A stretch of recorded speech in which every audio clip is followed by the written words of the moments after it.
అందరికీ నమస్కారం. నేను Swarupa Potlapalli. Welcome to I dream. చలికాలంలో అనేక రకాలైన జబ్బులు వస్తూ ఉంటాయి. వాటిలో ప్రాణాంతకమైనవి కూడా ఉన్నాయి.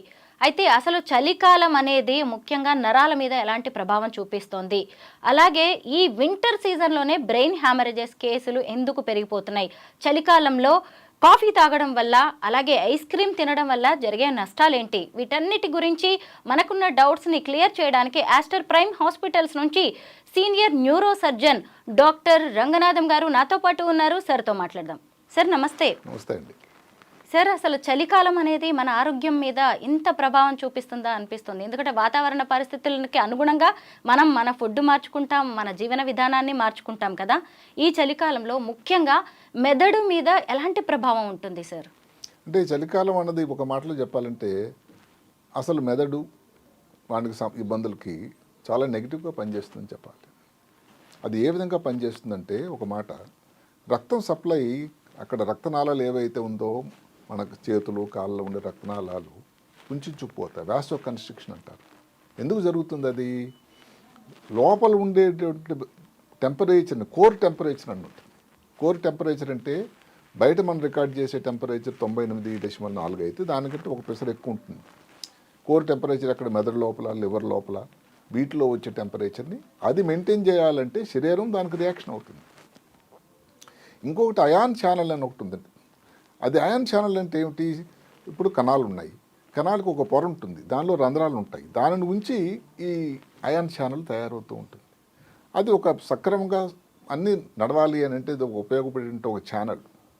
ఆ ఛానల్ నుంచి పొటాషియం అన్నది లవణం ఏదైతే ఉందో లోపల ఉంటుంది, కన్నం లోపల. అదే కానీ బయటకు వస్తే దానివల్ల షట్ డౌన్ అన్నమాట. ఇప్పుడు ఏదైతే ఇప్పుడు ఎక్విప్మెంట్ ఏదో లేకపోతే ఇన్స్ట్రుమెంట్స్ ఏవో ఇండస్ట్రీ ఏదో షట్ డౌన్ అయిపోయింది అంటాం, అలాగే అది నరాలన్నీ షట్ డౌన్ అయిపోతాయట.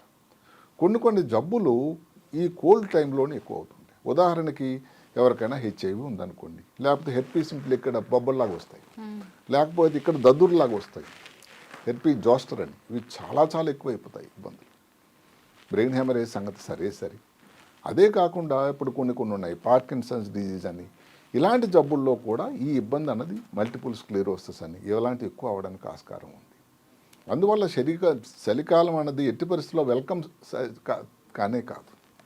దానికి కారణం ఏమిటి, దానికి పద్ధతి ఏమిటంటే సృష్టికర్త ఒక విధి విధానాన్ని అమర్చాడు. చలి వచ్చింది, ఇప్పుడు మాట చూడండి, మేము చూస్తూ ఉంటే కారణాలు ఏది, క్లైమేట్ చేంజ్ అని ఒక మాట వచ్చింది. ఢిల్లీలో లేకపోతే జమ్మూ కాశ్మీర్లో గత 50 సంవత్సరాలలో అలాంటి టెంపరేచర్లు రికార్డింగ్ కాలేదట.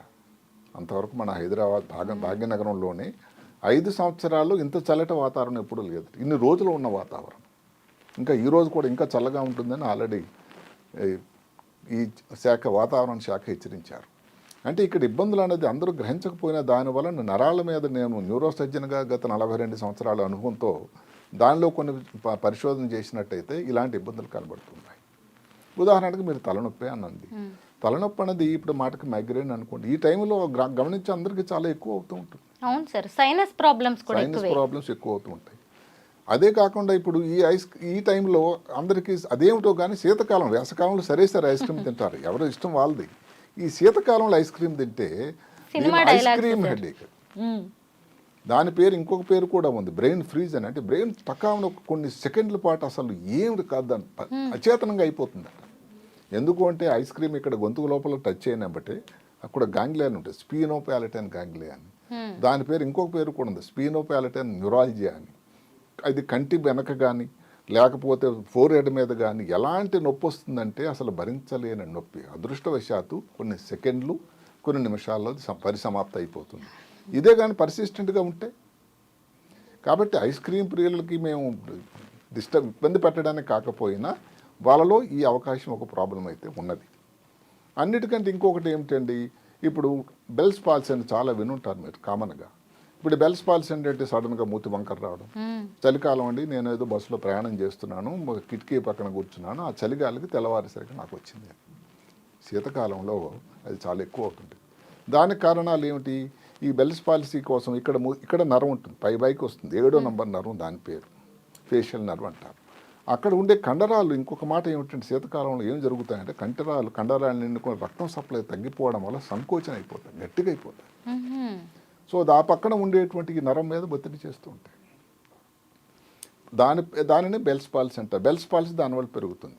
ఇంకా అందరికంటే ఈ మధ్యన చాలా మందిని చూస్తున్నాం ట్రైజమల్ న్యూరాలజియా. అంటే ట్రైజమల్ న్యూరాలజీ అంటే 5వ నంబర్ నరం ఏదైతే ఉందో దానికి సంబంధించిన నొప్పి, అంటే బల్లెంతో పొడి చేస్తే ఎంత ప్రమాదం, ఎంత ఇబ్బందికరంగా అనిపిస్తుందో ఆ వచ్చినప్పుడు నొప్పి ఒక ముఖం మీద ఒక భాగానికి ఉంటుంది. 5వ నంబర్ నరం ఎక్కడైతే ఉంటుందో ఈ శీతకాలంలో కండరాలు నొక్కెమ్మడం, నరాల మీద ఇది అవ్వడం కానీ, లేకపోతే ఆ ఒక ఇవి ఉంటాయి ఆల్ఫా ఇది డెల్టా ఛానల్స్ అని, ఆ ఛానల్స్ని స్టిమ్యులేట్ చేస్తుందట. ఏదైతే ఈ నరం 5వ నంబర్ నరం మీద ఉండే దానివల్ల కూడా కొంత ఇబ్బంది ఎక్కువ అవడానికి ఆస్కారం ఉంటుంది. బ్రెయిన్ హెమరేజ్ అనుకుంటుంది. బ్రెయిన్ హెమరేజ్ అనేది అందరూ గమనించాల్సింది ఏమిటంటే, జరుగుతుంది ఏమిటంటే ఇందాక చెప్పినట్టు రక్తనాళాలు సంకోచిస్తాయి, దానివల్ల బీపీ సడన్గా పెరుగుతుంది, ఎక్కడో బ్రెయిన్ లోపల ప్రమాదం జరుగుతూ ఉంటుంది. గమనించాల్సింది ఏమిటంటే అందరూ అనుకున్నట్టుగా బ్లడ్ ప్రెషర్ ఉన్న వాళ్ళకే కాదు, బ్లడ్ ప్రెషర్ నార్మల్గా ఉన్న వాళ్ళకి కూడా శీతకాలంలో ఈ ప్రమాదం జరిగి హెమరేజ్ రావడానికి ఆస్కారం ఉంటుంది. ఎందుకంటే ఒక బ్రెయిన్ హెమరేజ్తో పేషెంట్ వచ్చినా మేము అడుగుతాం, ఇంతకుముందు బీపీ ఉందా, షుగర్ ఉందా, పొగ త్రాగడం అలవాటు ఉందా, ఉంటే అవి కోమార్బిడ్ ఫ్యాక్టర్స్ అంటాం, అంటే స్ట్రోక్కి. అలా లేకుండా కూడా ఒక్క చలి వల్ల కూడా ఇబ్బంది ఉన్నది. ఇది అందరూ గమనించాలి. సార్ ఇంకొకటి ఏంటంటే వింటర్లో డి విటమిన్ డెఫిషియన్సీ కూడా ఎక్కువగా వస్తూ ఉంటుంది. ముఖ్యంగా ఎండ ఎక్కువ ఉండదు, మనం కూడా ఎక్కువ స్వెటర్స్ లాంటివి వేసుకుంటాము, ఎండ తగలకపోవడం వల్ల మహిళల్లో ఇంకా ఎక్కువ ఇబ్బందులు ఎదుర్కొంటున్నట్టుగా ఉంది సార్. ఇది ఎలా ఉంటుంది, దీనికి ఏమైనా రిలేటెడ్గా ఉంటుందా? మామూలుగా విటమిన్ డి డెఫిషియన్సీ అన్నట్టయితే కొన్ని ఇబ్బందులు ఏదైతే ఈ మధ్య కాలంలో వస్తున్నాయి విశ్లేషణలు, స్ట్రోక్ కానీ, లేకపోతే పార్కిన్సన్ వ్యాధికి కానీ, మల్టిపుల్ స్క్లెరోసిస్ కానీ, దానికే లింకు సంబంధం ఉంది. జరుగుతున్నది ఏమిటంటే అసలు ఎండ ప్రియమైపోతుందండి, ఎండ వచ్చే సమయం తక్కువ. అసలు చలి కోసం ఏదైతే చలి కాసుకోవడం కోసం ఏదైతే హీటర్లు పెడతారో, ఎండ లోపలికి వెళ్ళే సమయానికి ఆఫీస్కి వెళ్ళాలి కదండి. కరెక్టే సార్. దానితో అసలు మామూలుగానే పోనీ శీతకాలం కాకపోయినా ఎండను బట్టే వాళ్ళు శాతం తగ్గిపోయింది. అందరూ in house air condition atmosphere, అక్కడ సూర్యరశ్మి ఏదైతే భగవంతుడు ఇచ్చినటువంటి సూర్య భగవాను చూసే అవకాశమే లేదుగా. కాబట్టి వైటమిన్ డి అన్నది మామూలుగా ముందు కంటే చాలా తక్కువ అయిపోయింది. ఈ చలికాలంలో ఇంకొకరి నరాలకు సంబంధించింది ఎవరికైనా డయాబెటీస్ ఉంది, దాని వచ్చేదాన్ని డయాబెటీస్ పెరిఫరల్ న్యూరోపతి అంటారు. అంటే విపరీతమైన తీపులు ఉంటాయి వాళ్ళకి, మంటలు, నొప్పులు, నడవడానికి కష్టం అనిపిస్తుంది. ఈ శీతకాలంలో అది కూడా ఎక్కువ అవుతూ ఉంటుంది. ఇప్పుడు ఎవరికైనా డిస్క్ ఉంది, మెడలో సర్వైకల్ డిస్క్ అంటాం, నడుములో లంబార్ డిస్క్, నడు నొప్పి, సయాటికా అంటాం. అలాంటి ఉండడం వల్ల కూడా ఏమవుతుంది, అక్కడ కండరాలు సంకోచన పడి అది లోపల ఉండేటువంటి వాటర్ కూడా కొంచెం ఎక్కువైపోయి దీనివల్ల ఇబ్బంది కూడా రావడానికి, మోకాళ్ళ నొప్పులు కూడా బాగా పెరుగుతాయి కదండి సార్. ఇక్కడ చేతిలోకి వచ్చేదాన్ని కార్పల్ టన్నల్ సిండ్రోమ్ అంటారు. అంటే ఈ 2 వేలు, ఈ 3 వేల కోసం వచ్చేటువంటి నొప్పి, అది ఎక్కువ మంది స్త్రీలలో వస్తుంది. మామూలుగా ఏం చెప్తామంటే థైరాయిడ్ లోపం ఉన్నా కానీ, లేకపోతే గర్భిణీ స్త్రీలకు కానీ, గర్భిణీ అయిన తర్వాత డెలివరీ టైంలో కానీ ఇలాంటి ఇబ్బందులు రావడానికి ఆస్కారం ఉంది ఎక్కువ మంది స్త్రీలలో అని చెప్తాం. ఈ వింటర్ టైంలో ఈ ఇబ్బంది కార్పల్ టనల్ సిండ్రోమ్, దానికి కారణం ఇక్కడ నరం ఉంది, ఇక్కడ చుట్టుపక్కల కండరాలు ఉన్నాయి. ఈ కండరాలు సంకోచం వల్ల నరం ఏదైతే వచ్చేటువంటి చోటు చిన్నగా అయిపోతుంది, సరిగ్గా ఆ జాయింట్ స్పేస్లో ఈ దవపాదాన్ని చిక్కబడిపోతుంది. దానివల్ల నరం మీద కూడా ఎక్కువ ఇబ్బంది రావడం జరుగుతూ ఉంటుంది. అంటే ఏమిటి, కోల్డ్ వల్ల ఒక ప్రాబ్లం, ఒక సింపుల్ ప్రాబ్లం ఏది కాదు. మీరు తలనొప్పి తీసుకోండి, దానివల్ల చెప్పినటువంటి స్పీనోపాలిటైన్ ఇది గాంగ్లియన్ కానీ, లేకపోతే బ్రెయిన్ హెమరేజ్ కానీ, బ్లడ్ ప్రెషర్ లేని వాళ్ళు కూడా వస్తుంది. ట్రైజమల్ న్యూరాలజీ ఉండేటట్టయితే అసలు శత్రువు ఈ సీజన్ వాళ్ళకి అసలు నేను అందరికీ చెప్తాను, మీరు మఫ్లర్ లాంటిది కట్టుకోవాలి, చలి లోపల వెళ్ళకండి, చల్లటి వస్తువులు తీసుకోకండి. ఈ టైంలో మీరు మామూలు కంటే 3-4 రెట్లు మీకు నొప్పి ఎక్కువ అవుతుంటుంది. అలాగే ఎపిలెప్సీ అన్నది ఉత్ప్రేరకం అంటండి. 1 డిగ్రీ సెంటీగ్రేడ్ కానీ టెంపరేచర్ డ్రాప్ అయితే 1.5% ఎపిలెప్సీ రావడానికి ఆస్కారం ఉంటుంది. అంటే ఎపిలెప్సీ ఉన్న వాళ్ళలో అది ఉత్ప్రేరకం అవుతూ ఉంటుంది. ఇలాగ చాలా వ్యాధులు ఏదైతే మెదడు నరాలకు సంబంధించిన వ్యాధుల్లో ఈ సీజన్లో దానివల్ల ఇబ్బందులు వస్తూనే ఉంటాయి. దానికి జాగ్రత్తలు ఏమిటి, శీతకాలం టైంలో మీరు బయటకు ఆ టైంలో వెళ్ళకండి, ఏదైనా హ్యాట్ లాంటిది కానీ స్వెటర్లు కానీ ధరించండి, ఇంటి దగ్గరే మరీ చలికాల ప్రాంతంలో రూమ్ హీటర్లు పెట్టుకోండి. అన్నిటికంటే ముఖ్యం ఏంటంటే కాఫీ టీ అందరూ మామూలుగా అసలు శీతకాలంలో ఎక్కువసార్లు సేవిస్తారు, అవును, దానివల్ల చల్లగా ఉండి. బాగుంటుంది అని. కానీ శాస్త్రం ఏం చెప్తుందంటే ఎన్నిసార్లు మీరు కాఫీ టీ తాగినా దానివల్ల ఉండేటువంటి కెఫిన్ పదార్థం వల్ల మీకు మూత్రం ఎక్కువ వచ్చి దానివల్ల డీహైడ్రేషన్ ఎక్కువై మీకు ఇబ్బందులు ఎక్కువ అవుతుంటాయి. శీతకాలంలో సేవించాల్సింది ఏదైనా వేడి నీళ్ళు కానీ లేకపోతే ఏదైనా సూప్ మాదిరి కానీ. మజిల్ క్రాంప్స్ అండి, అసలు నేను ఆ మధ్యన ఒకసారి వీడియో చేశాను, లక్షల మంది చూశారు ఆ క్రాంప్స్. రాత్రి అసలు నిద్రపోలేని పరిస్థితి, కాళ్ళలో విపరీతమైన పిక్కలు నొప్పులు, అసలు కాళ్ళు వేలు సడన్గా కొంతసేపే ఇబ్బంది. ఈ మజిల్ క్రాంప్స్ కూడా ఈ శీతకాలంలో చాలా ఎక్కువ పెరగడానికి ఆస్కారం ఉంది. అలాంటప్పుడు ఏదైనా మసాజ్ కానీ లేకపోతే ఈ ఏదైనా ఎక్సర్సైజ్ ఒకటి చిన్నది లైట్గా ఎక్సర్సైజ్ కానీ, అసలు ఏదన్నా కానీ మీ స్విమ్మింగ్ పూల్లో వేడి నీళ్ళు ఉండే సౌకర్యం కానీ ఉంటే దానిలో స్విమ్మింగ్ చేయడం వల్ల కానీ ఇలాంటి చిన్న చిన్న చిట్కాలు తీసుకునేటట్టయితే ఈ ఇబ్బంది నుంచి బారి నుంచి బయటపడడానికి ఉంది. కాఫీ టీ అయితే సాధ్యమైనంత తక్కువ 1-2 సార్ల కంటే ఎక్కువ తీసుకోకండి. ఐస్ క్రీమ్ తప్పనిసరి అయితే మాత్రం ఐస్ క్రీమ్ దూరంగా ఉండాలి, లేకపోతే తలనొప్పి మీకు చాలా ఎక్కువ అవుతుంది. ఇది భయపెట్టేటువంటి ప్రయత్నం కాదు, శాస్త్రం చెప్తున్నటువంటి మాట. డయాబెటీస్ ఉన్న వాళ్ళు కూడా శీతం అంటే చల్లగా ఉన్న సమయంలో బయటికి వెళ్ళి అది ఇబ్బందులకు లోను కాకండి. దానివల్ల నాకు ఇందాక నరాల మీద వచ్చేటువంటి ఇబ్బంది చెప్పాము. ఇవన్నీ జాగ్రత్తలు తీసుకునేటట్టయితే ఇబ్బందికి తక్కువ ఉండడానికి ఆస్కారం ఉంటుంది. చలికాలం అలాగే ఈ నరాల మీద ఎఫెక్ట్ అనేది ఏ వయసు వారిలో ఎలా ఉంటుంది సార్? ఎందుకంటే ఒక్కొక్క వ్యాధి ఒక్కో రకంగా ఉంటుంది కదా, చిన్నపిల్లలు, పెద్దవాళ్ళు, మిడిల్ ఏజ్ వాళ్ళు, ఎవరి మీద ఎలాంటి ప్రభావం చూపిస్తుంది ఈ చలికాలం? అంటే ఇక్కడ దీని ప్రకారం ఏంటంటే చిన్నపిల్లలు కానీ లేకపోతే యుక్త వయసులో ఈ ప్రాబ్లమ్స్ తక్కువ శాతమే కనబడుతున్నాయి. ఎక్కువ మధ్య వయసు ఆ పైబడిన వాళ్ళలోని. అదే కాకుండా డయాబెటీస్ ఉందనుకోండి, వాళ్ళను ఇబ్బంది ప్రాబ్లం ఎక్కువ రావడానికి ఉందనుకోండి. హైపర్ టెన్షన్, బ్లడ్ ప్రెషర్ ఉందనుకోండి, వాళ్ళలో ఎక్కువ ప్రాబ్లం. కార్పటన్స్ అంటే జనరల్గా స్త్రీలు ఎవరైతే గర్భిణీ స్త్రీలు కానీ లేకపోతే ఈ పిల్స్ వాడారు, ఏది నెలసరి రాకుండా కొన్నాళ్ళ పాటు ఆపేటువంటి మందులు కానీ ఇలాంటి వాళ్ళు వస్తూ ఉంటుంది. కొన్ని టెట్రాసైక్లిన్ లాంటి మందులు వాడేవాళ్ళు, థైరాయిడ్ ప్రాబ్లం చాలా కామన్ విరిగా ఉంది, వాళ్ళు వస్తుంది. ఇలాంటివి ఉన్న వాళ్ళు దీనికి చలికాలంలో ఇబ్బందికి లోను కాకుండా ముందు జాగ్రత్తలు తీసుకోవడం అనేది సరైనటువంటి సలహా. మేము ఇన్ని రోజులు సార్, కామన్ మ్యాన్ ఎవరైనా సరే మామూలుగా ఒక బ్రెయిన్ హ్యామరేజ్ వచ్చినా, పెరాలసిస్ వచ్చినా, సైనస్ వచ్చినా అది జబ్బులా చూస్తున్నామే కానీ వింటర్కి లింక్ పెట్టి చూడట్లేదు.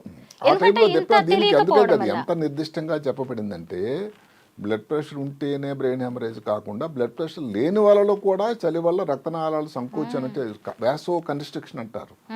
అది ఒక న్యాచురల్ ఫినామినా. అంటే దానికి ఏదైతే లోపల కోర్ టెంపరేచర్ మధ్యన చెప్పుకున్నాం, శరీరం లోపల ఉండేటువంటి టెంపరేచర్ పెరగాలి, లేకపోతే శరీరం ఇబ్బంది అవుతుంది బాడీ. దానిని పెంచడానికి బయట ఉండే రక్తనాళాలు వాని కోసం త్యాగం చేస్తున్నాయి. అసలు మీరు ఇప్పుడు చెప్తుంటే ఈ చలి అనేది ఎంత డేంజర్ అనేది నాకు ఇప్పుడు అర్థమవుతుంది. లాస్ట్ ఇయర్ డిసెంబర్లో నైనితాల్ వెళ్ళాను సార్, ఉత్తరాఖండ్లోని నైనితాల్. అక్కడ నాకు స్నో బైట్ జరిగింది. అసలు కాలు పనిచేయలేదు, కాలు అసలు కనీసం లేపడానికి రాలేదు. అది చాలా ఫైనల్గా అది తర్వాత మేము హోటల్కి వచ్చి కూర్చున్న తర్వాత కొంచెం అక్కడ ఫస్ట్ ఎయిడ్ చేసిన తర్వాత వాళ్ళు చెప్పారు అక్కడ స్నో బైట్ ఎఫెక్ట్ అనేది బ్రెయిన్కి కూడా వెళ్ళే ఛాన్స్ ఉంటుంది అని. ఫ్రాస్ట్ బైట్ అంటారు, అది చాలా ఆ ప్రాంతంలో చాలా ప్రమాదం. ఎక్కడైతే హిమాలయ పర్వతాల శ్రేణుల్లో దగ్గర ఉండేటువంటి ప్రాంతాల్లో ఇది చాలా కామన్. ఆర్మీ వాళ్ళు వీళ్ళందరూ అలాంటి ఇబ్బందులకు లోనవుతూ ఉంటారు. గంటలకు కూడా అలా మంచులో నిలబడాలి కదా, అంత చలి. ఫారిన్ కంట్రీస్ లో కూడా చూడండి సరే, చలికాలం, శీతాకాలం అందుకే కదా వాళ్ళకి వింటర్ బ్రేక్ 2-3 నెలలు సెలవులు ఇచ్చేస్తారంటే వింటర్ అనేది ఎంత డేంజరో మనం కూడా గుర్తుపెట్టుకోవాలి సార్. అదే ముఖ్యంగా నరాలకు సంబంధించిన ఇబ్బందులు ఉండేవాళ్ళు, దానికి సంబంధించి ఫిట్స్ ఎపిలెప్సీ ఉందనుకోండి, అది హేతు చాలా ఉత్ప్రేరకం అది. అదే కాకుండా స్ట్రోక్ అనుకోండి, దానివల్ల ఎక్కువ అవడానికి ఆస్కారం ఉంది. ట్రైజన్ న్యూరాలజీ అనే వాళ్ళకి అది చాలా ఇబ్బందికరం. మామూలుగానే అది ఇబ్బంది. అసలు కొంతమంది అది సూసైడ్ చేసుకోవాలని ఆ నొప్పి భరించలేక, అలాంటిది ఇవన్నీ ఇబ్బందులు ఎక్కువ. ఇందాక ముందు మనం చెప్పుకున్నాం కొన్ని జబ్బుల మాటకి ఈ దద్దుర్లు కానీ ఇవన్నీ రావడం నొప్పి చాలా ఎక్కువ ఉంటుంది. ఇలాంటి వ్యాధులు ముందు అడిగారు మీరు, ఏ వ్యాధులు ఉన్నవారు, ఎవరైతే దద్దుర్లాగా హెర్పీస్ జోస్టర్ అని వచ్చిన వాళ్ళు కానీ లేకపోతే హెర్పీస్ సింప్లెక్స్ వచ్చిన వాళ్ళు కానీ హెచ్ఐవి వైరస్తో ఇబ్బందితో బాధపడున్న వాళ్ళు ఈ ఇబ్బందులు ఎక్కువ ఉంటాయి. కాబట్టి వాళ్ళు చలి బారిన బారకుండా ముందు నుంచి అన్ని జాగ్రత్తలు తీసుకొని, అసలు చలి టైంలో ఎండ బయటకు వచ్చినంత వరకు బయటకు వెళ్లకుండా ఇంటి పట్టునే ఉండడం అన్నది మంచి సలహా. నిజమే sir, seasonal fruits, seasonal foods తినాలని పెద్దవాళ్ళు ఎందుకు చెప్తారో అలాగే ఈ సీజనల్ గా జాగ్రత్తలు తీసుకోవాలి. డెఫినెట్ గా న్యూరోసర్జరీ, న్యూరాలజీ అంటే నరాలకు సంబంధించి మెదడుకు సంబంధించి మాత్రం ఇది నిర్దిష్టంగా ఉన్నటువంటి విషయం. మనం మామూలుగా ఏదో ఆషామాషి చెప్పే మాట కానే కాదు. మ్మ్. సో దానికి ఇబ్బందులు అంటూ ఉన్నాయి కాబట్టి ఈ ఇబ్బందులలో ఉన్న వాళ్ళు జాగ్రత్తలు తీసుకోండి, రాకుండా కూడా ముందు జాగ్రత్త తీసుకోవడం ఇంకా మంచిది. Thank you so much sir. అసలు చలికాలం గురించి, నరాల మీద అది చూపించే ప్రభావం గురించి చాలా మంచి విశ్లేషణ అందించారు. Thank you so much. నమస్తే.